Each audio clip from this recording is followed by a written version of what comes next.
তোমরা সবাই কেমন আছো? আশা করি এই বৈশ্বিক মহামারী করোনা ভাইরাসের মধ্যে তোমরা ভালো আছো, নিরাপদে আছো এবং গড়ে আছো। আমি আল্লাহর রহমতে তোমাদের দোয়ায় ভালো আছি। দেবগ্রাম সরকারি পাইলট মডেল উচ্চ বিদ্যালয়ের অনলাইন ক্লাসে স্বাগত জানাচ্ছি। আমি মোহাম্মদ শাহাদুল হোসেন, সহকারী শিক্ষক, দেবগ্রাম সরকারি পাইলট মডেল উচ্চ বিদ্যালয়, আখাউড়া, ব্রাহ্মণবাড়িয়া। আমি প্রথমে ক্লাসের শুরুতে তোমাদেরকে একটি ঘটনা বলছি। গত ঈদ উল ফিতরের পরের দিন হঠাৎ করে আমার মোবাইলে একটি ফোন কল আসে। অপর প্রান্ত থেকে একজন শিক্ষার্থী বলে ওঠে, স্যার আমাকে বাঁচান। আমি অনেকটা চমকিয়ে উঠি। শিক্ষার্থী স্যার বলে সম্বোধন করায় আমি বুঝতে পেরেছি আমার শিক্ষার্থী হবে, কিন্তু পরিচয় নিশ্চিত হওয়ার জন্য আমি বলি, মা তুমি কে? প্রতি উত্তরে সে বলে, স্যার আমি আপনার বিদ্যালয়ের নবম শ্রেণীর শিক্ষার্থী। আমি তাকে বলি, মা তোমার সমস্যা কি, একটু সুন্দরভাবে বল। সে বলে উঠল, স্যার আমি বিয়ে বসতে চাই না, কিন্তু আমার পিতামাতা জোর করে আমাকে বিয়ে দিচ্ছে। স্যার আপনি আমার বিয়েটা বন্ধ করার ব্যবস্থা করুন। আমি তাকে সান্ত্বনা দিয়ে বলি, তোমার বিয়ে হবে না, তুমি লেখাপড়া করতে পারবে। তুমি তোমার অভিভাবকের মোবাইল নাম্বারটি এবং তোমার ঠিকানাটা বলো। শিক্ষার্থীর সাথে সাথে অভিভাবকের মোবাইল নাম্বার এবং তাদের ঠিকানাটি আমার কাছে দেয়। আমি তার ফোনটি রেখে আমি প্রথমে আমার স্কুলের শ্রদ্ধাভাজন প্রধান শিক্ষক শেখ মোহাম্মদ মাহফুজ রহমান স্যারকে ফোন করে বিষয়টি অবহিত করি এবং স্যারকে আমি অনুরোধ করি, স্যার যে কোনো মূল্যে হোক এই বিয়েটি বন্ধ করতে হবে। স্যার আমাকে আশ্বস্ত করে বলে, সাহায্য সব চিন্তা করবেন না, অবশ্যই এই অল্প বয়সের মেয়েটির বিয়ের বন্ধের যে প্রয়োজনীয় ব্যবস্থা আমি অবশ্যই গ্রহণ করব। আমি পরদিন বিকালবেলা স্যারকে ফোন করে বিষয়টি জানতে চাই। স্যার বলেছে যে আমি সহ আমার বিদ্যালয়ের সিনিয়র শিক্ষকদেরকে নিয়ে ওই মেয়ের বাড়িতে গিয়েছিলাম এবং মেয়ের অভিভাবককে বুঝিয়ে বিয়েটি বন্ধ করার ব্যবস্থা করি। শিক্ষার্থী বন্ধুরা, তোমরা নিশ্চয় বুঝতে পেরেছ আমাদের নবম শ্রেণীর শিক্ষার্থী, তার বয়স সর্বোচ্চ 13 থেকে 14 বছর। এই বয়সের বিয়ে হওয়ার প্রক্রিয়া চলছিল, কিন্তু মেয়েটির অদম্য সাহসিকতার কারণে শেষ পর্যন্ত বিয়েটি বন্ধ হয়। আচ্ছা শিক্ষার্থী বন্ধুরা, আজকে যদি স্বাভাবিক শ্রেণী কার্যক্রম হতো, তোমাদেরকে যে প্রশ্ন করতাম এই ধরনের বিয়ের প্রক্রিয়াকে কি বলা হয়, তোমাদের কাছ থেকে একটি উত্তর আসতো, স্যার এটি বাল্য বিবাহ। আজকে অনলাইনে যারা আমার ক্লাস দেখছো তারা হয়তো বলার চেষ্টা করতেছো যে বিয়েটি হচ্ছে বাল্য বিবাহ। চলো আজকে আমি তোমাদেরকে বাল্য বিবাহ নিয়ে ক্লাস করব। আমাদের আজকে বিষয় হচ্ছে বাল্য বিবাহ।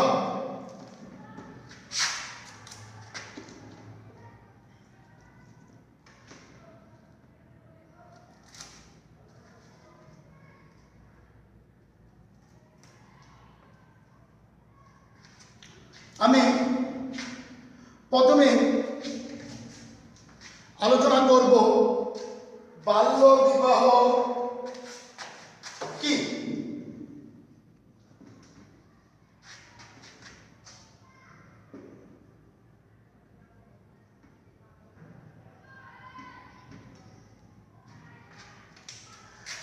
সাধারণভাবে বাল্য বিবাহ বলতে আমরা বুঝি বাল্যকালে বা অল্প বয়সে যে বিয়ে সংঘটিত হয় সেটি হচ্ছে বাল্য বিবাহ। তোমাদের মনে প্রশ্ন হতে পারে, স্যার আসলে বাল্যকালে বা অল্প বয়স বলতে স্যার আপনি কি বুঝিয়েছেন? তোমরা নিশ্চয়ই জানো আমাদের এই বাংলাদেশে আইন অনুযায়ী মেয়েদের সর্বনিম্ন বিবাহের বয়স হচ্ছে 18 এবং ছেলেদের বয়স হচ্ছে 21। এখানে বাল্যকাল বা অল্পকাল বলতে এই 18 এবং 21 বছরকে নির্দেশ করেছে আমাদের।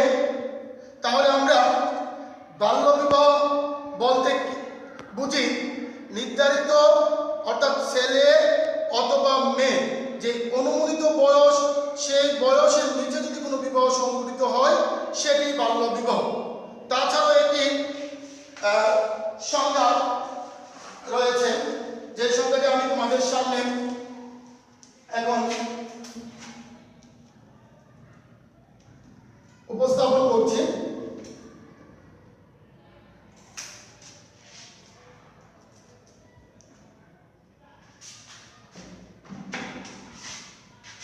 তোমরা সবাই খাতা কলম নিয়ে লিখতে পারো যে বিয়েতে বর ও কনে উভয় শিশু অথবা বর ও কনের মধ্যে যে কোনো একজন শিশু এই ধরনের বিয়েকে বাল্য বিবাহ বলা হয়।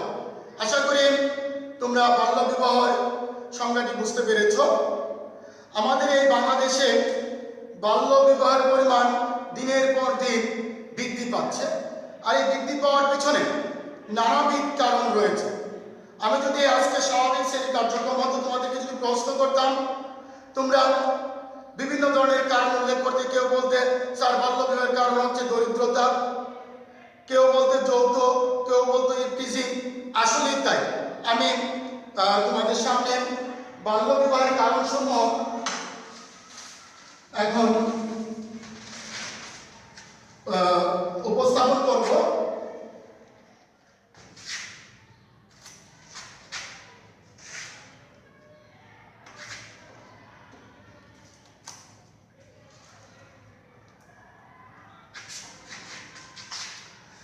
বাল্য বিবাহের উল্লেখযোগ্য কারণসমূহ হচ্ছে দরিদ্রতা। বাংলাদেশ তৃতীয় বিশ্বের একটি দারিদ্র্যপীড়িত উন্নয়নশীল দেশ।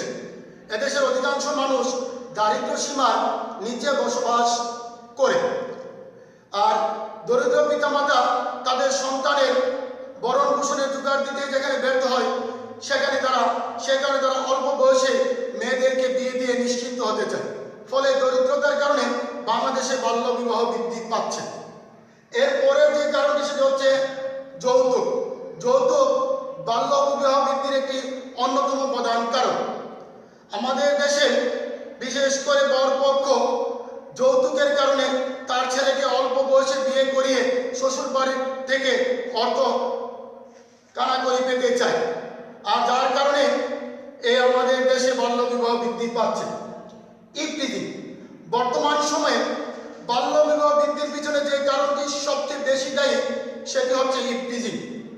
ইফটিজিং শব্দটি যৌন হয়রানির প্রতিশব্দ। বর্তমানে মেয়ে শিক্ষার্থীরা স্কুলে আসা যাওয়ার পথে বিভিন্নভাবে যৌন হয়রানি তথা ইফটিজিং এর শিকার হচ্ছে। এতে করে অভিভাবকরা তাদের ছেলে মেয়েদের ভবিষ্যৎ নিয়ে উদ্বিগ্ন হয়ে পড়ে এবং যার ফলশ্রুতিতে মেয়েদেরকে তারা অল্প বয়সে বিয়ে দিয়ে দিচ্ছে, যার ফলে আমাদের দেশে এই বাল্য বিবাহ বৃদ্ধি পাচ্ছে। মেয়েদের সামাজিক নিরাপত্তার অভাব। বাল্য বিবাহের পেছনে যে কতগুলো কারণ দেয় তার মধ্যে একটি অন্যতম কারণ হচ্ছে মেয়েদের সামাজিক নিরাপত্তার অভাব। আমাদের বিশেষ করে গ্রাম অঞ্চলে মেয়েদের সামাজিক নিরাপত্তার যথেষ্ট অভাব রয়েছে, যে কারণে অভিভাবকেরা মেয়েদেরকে বিয়ে দিয়ে তার সামাজিক নিরাপত্তার ব্যবস্থা করে। আইনের সঠিক প্রয়োগ না থাকা। আমাদের দেশে আইন আছে কিন্তু আইনের সঠিক প্রয়োগ নেই, যার কারণে বাল্য বিবাহের পরিমাণ দিনের পর দিন বৃদ্ধি পাচ্ছে। মা বাবা কিংবা দাদা দাদি নানা নানির শখ।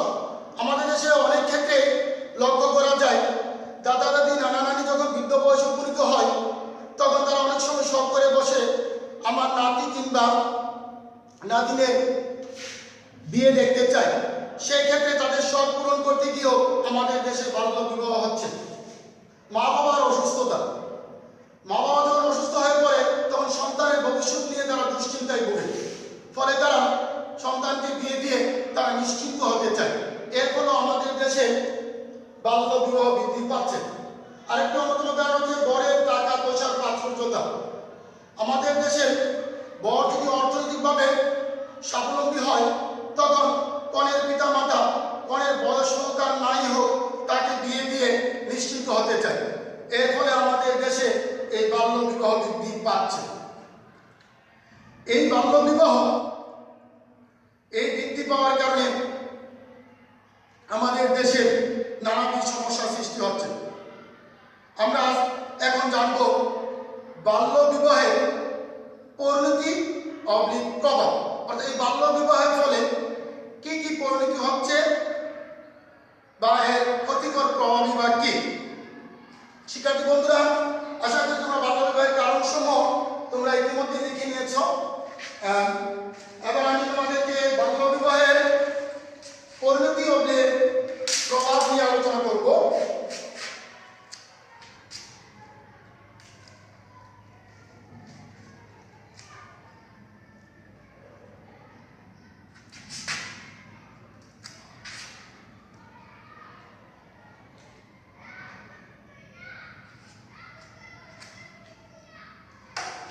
বাল্য বিবাহের পরিণতি এবং প্রভাব রয়েছে, তোমরা হাতা কলম নিয়ে লিখতে থাকো। মেয়েরা তাদের মৌলিক অধিকার থেকে বঞ্চিত হয়। এই অল্প বয়সে বিয়ে হওয়ার কারণে মেয়েরা যেভাবে লেখাপড়া করার কথা, বিয়ে হওয়ার কারণে তাদের লেখাপড়া বন্ধ হয়ে যায়, ফলে তারা তাদের মৌলিক অধিকার থেকে বঞ্চিত হয়। অপরিণত বয়সে গর্ভধারণের ঘটনা ঘটে। এই বাল্য বিবাহের ফলে যে বয়সে একটি মেয়ে সন্তান জন্মদানের কথা, তার চেয়ে অনেক আগে সন্তান জন্ম দিয়ে থাকে। এর ফলে অপরিণত বয়সে গর্ভধারণের ঘটনা পর্যন্ত ঘটে থাকে। মা ও শিশুর জীবন ঝুঁকিপূর্ণ হয়। বাল্য বিবাহের ফলে মা ও শিশু উভয় ঝুঁকিপূর্ণ হয়, কারণ এই অপরিণত বয়সে সন্তান জন্ম দেওয়ার কারণে মাও শারীরিকভাবে দুর্বল থাকে এবং শিশু অপুষ্টিজনিত রোগে ভুগে। এর ফলে মা ও শিশু উভয় জীবনই ঝুঁকিপূর্ণ হয়। ছেলেদের ক্ষেত্রে বাল্য বিবাহের ফলে পড়ালেখার ক্ষতি হয়। অনেক সময় তারা জীবন নানান শখ পূরণ করতে গিয়ে অল্প বয়সে যেসব ছেলেদেরকে বিয়ে করানো হয়, তাদের ক্ষেত্রে লেখাপড়া বন্ধ হয়ে যায়। তাদের স্বাভাবিক যে লেখাপড়ার গতি সেটা তারা হারিয়ে ফেলে। স্ত্রীর দায়িত্ব বহন করতে হবে বলে সবসময় মানসিক চাপে থাকে। অল্প বয়সে বিয়ে করার ফলে একটি ছেলে তার স্ত্রীর দায়িত্ব তার কাঁধে চেপে বসে, কিন্তু স্ত্রীর দায়িত্ব বহন করার সামর্থ্য তার ওই মুহূর্তে থাকে না। এর ফলে তার সবসময় সে মানসিক চাপে ভুগে।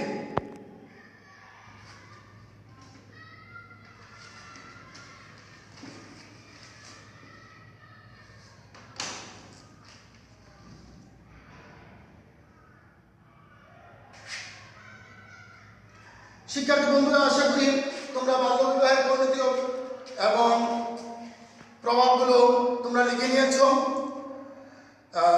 তোমরা তোমাদের স্যার একটি বাড়ির কাজ দিচ্ছি, তোমরা লিখে নাও। এটি স্কুল খোলার পর আমি তোমাদের কাছ থেকে আদায় করব। বাল্য বিবাহ প্রতিরোধে দৃঢ়প্রতিজ্ঞ হতে করণীয় সমূহ আলোচনা করো। আমি আবার বলছি, বাল্য বিবাহ প্রতিরোধে দৃঢ়প্রতিজ্ঞ হতে করণীয় সমূহ আলোচনা করো। সবাইকে ধন্যবাদ জানিয়ে আজকের এই অনলাইন ক্লাস এখানে সমাপ্তি করছি। পরবর্তী ক্লাসে আবারও তোমাদের সাথে দেখা হবে সেই প্রত্যাশায় আজকের মতো বিদায়।